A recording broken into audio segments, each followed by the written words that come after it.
Barefoot doctors? What an odd way to describe doctors. Well, the truth is, they're not really doctors at all. Coming up, we will discuss barefoot doctors, their purpose in China during the Mao Zedong era, whether they were successful, and whether this is an idea that we can potentially replicate today. You're listening to Understanding the Past with Satish and Isaiah. Barefoot doctors, or healthcare providers, are now a thriving part of China's healthcare service, and it's a highly successful experiment for better health in rural areas that developing countries could usefully emulate.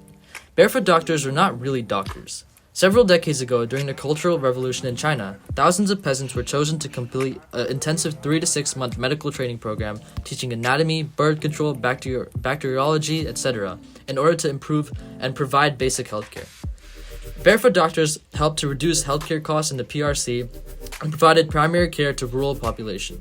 So wait, why are they called barefoot doctors? Well, the term is used to describe farmers who worked barefoot in rice paddies and worked as medical practitioners at the same time. So Isaiah, why was the Barefoot Doctors Training Program implemented in the first place? Well, in China, Western-style medicine did not really pertain to all peasants, and it can be seen as like denouncing or disregarding the masses. Yeah. And as we all know, Mao's revolutionary ideals targeted peasant farmers and generally the masses.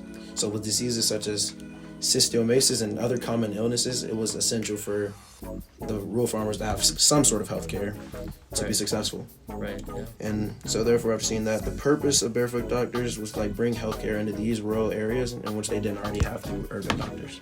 Yeah. So do you think the idea of barefoot doctors could be implemented today, and how? Yeah, actually I do.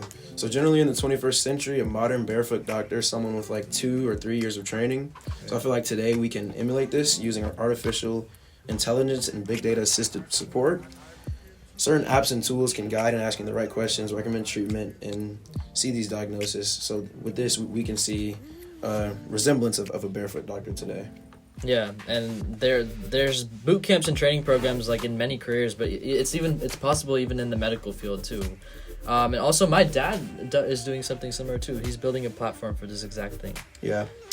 And actually, some studies show that in other developing countries such as Nigeria, barefoot doctors would be a prime solution to like universal healthcare. Yeah, like in Nigeria, right? For example, like the WHO says that the 1 to 1,000 doctor to the general population ratio is not met. So so barefoot doctors could definitely be a solution.